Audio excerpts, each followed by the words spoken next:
News, सच जरूरी है। नमस्कार, मैं श्रद्धा तिवारी और आप देख रहे हैं MNS न्यूज टीवी। तो आइए देखते हैं आज की खास खबर। एक नजर आज की हेडलाइंस की ओर। यूपी हिंदू समुदाय के लोगों पर किया जानलेवा हमला। तेलंगाना टनल हादसा, मलबा में फंसी 8 जिंदगियां। जम्मू कश्मीर पुंछ में लैंडमाइन ब्लास्ट, जवान। तो आइए देखते हैं खबरें विस्तार से। यूपी हिंदू समुदाय के लोगों पर किया जानलेवा हमला। यूपी के बरेली जिले के थाना बारादरी थाना क्षेत्र के हाजियापुर मोहल्ले में होली के कार्यक्रम की योजना बना रहे लोगों पर दूसरे समुदाय के युवकों ने हमला कर दिया। इस घटना के बाद इलाके में तनाव की स्थिति बन गई। पुलिस ने मामले को गंभीरता से लेते हुए 6 आरोपियों के खिलाफ रिपोर्ट दर्ज कर जांच शुरू कर दी है। हिंदू समुदाय के लोगों ने आरोप लगाया है कि होली मनाने पर लाशें बिछाने की धमकी दी गई। बारादरी थाना क्षेत्र के हाजियापुर, जोगी, नवादा और चक महमूद का इलाका मिश्रित आबादी वाला और संवेदनशील क्षेत्र माना जाता है। इससे पहले भी यहां सावन के महीने में विवाद शुरू हुआ था, जब कवाड़ियों पर पथराव का मामला सामने आया था। इसी तरह एक नया विवाद खड़ा हो गया है। आरोप है कि हाजियापुर के रहने वाले लक्ष्मण, मुन्ना, शनि और आकाश अपने मोहल्ले में होली के कार्यक्रम को लेकर चर्चा कर रहे थे। उसी दौरान मोहल्ले के ही आयान, सलमान, अमन, रेहान, भूरा और आलम समेत कई अन्य युवक वहां पहुंचे और उन पर अचानक हमला कर दिया। आरोप है कि हमलावरों ने न केवल चारों युवकों से मारपीट की, बल्कि जान से मारने की धमकी भी दी। दूसरे समुदाय के आरोपियों ने धमकी दी कि होली मनाने पर लाशें बिछा देंगे। इस घटना में लक्ष्मण, मुन्ना और आकाश को चोटें आई, जिसके बाद पीड़ित पक्ष ने पुलिस को सूचना दी।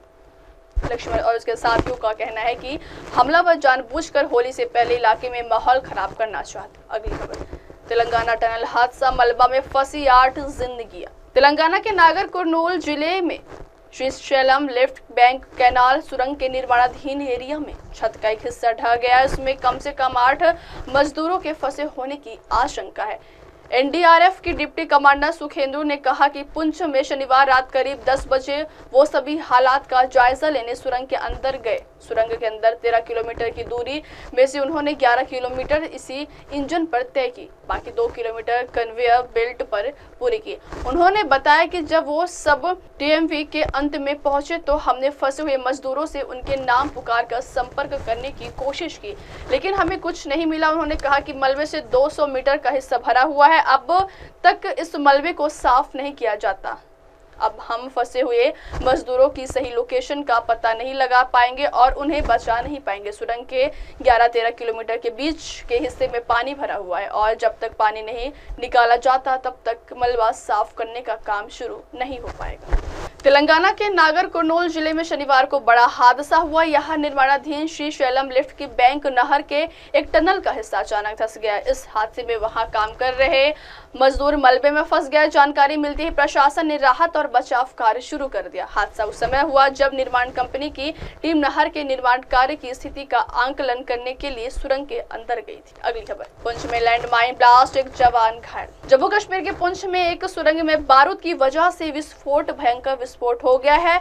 नियंत्रण रेखा के पास बारूदी सुरंग विस्फोट में सेना का जवान घायल हो गया। इस घटना में सेना का जवान घायल हुआ और उसे तुरंत इलाज के लिए उधमपुर ले जाया गया। सुरक्षा बलों ने जम्मू में कई स्थानों पर तलाशी अभियान शुरू किया। सुरक्षा बलों ने जम्मू क्षेत्र में लगभग 3 दर्जन स्थानों पर आतंकवाद विरोधी अभियान शुरू किया। कुछ हिस्सों में संदिग्ध गतिविधियों के बाद और अन्य स्थानों पर क्षेत्र वर्चस्व अभ्यास के तहत अभियान शुरू किया गया। आतंकवादियों से कोई संपर्क स्थापित नहीं हुआ है। पुंछ और राजौरी के जुड़वा सीमावर्ती जिलों उधमपुर, कठुआ बेल्ट के ऊंचे इलाकों, पहाड़ी डोडा और किश्तवाड़ और जम्मू जिले में नियंत्रण रेखा के पास के जंगलों में अभियान चलाए जा रहे थे। सुरक्षा बलों ने मंडी के मोहल्ला, कस्बा, अल्लापीर और जालिया तथा पुंछ के मनकोट और डेरा की गली तथा आसपास के इलाकों के अलावा राजौरी जिले के सुंदरबनी और नौशेरा सेक्टर के कुछ हिस्सों में घेराबंदी और तलाशी अभियान चलाया। पाकिस्तान की ओर से पिछले कुछ समय से लगातार माहौल बिगाड़ने की कोशिश की जा रही है। 14 फरवरी को जम्मू के अखनूर सेक्टर में पाकिस्तान की ओर से नियंत्रण रेखा को पार करने की कोशिश की गई थी। पाकिस्तान के सैनिकों की ओर से स्नाइपर से दागी गई इस घटना में भी गोली लगने से एक भारतीय जवान घायल हो गया था। अब वक्त तो चला दर्शकों ब्रेक से लौटने के बाद देखिएगा देश और दुनिया की तमाम बड़ी खबरें। बने रहिए MNS न्यूज टीवी पर। नमस्कार। Hi, this is Abhijit Sawant and you are watching MNS News. आप देख रहे हैं MNS न्यूज, सच जरूरी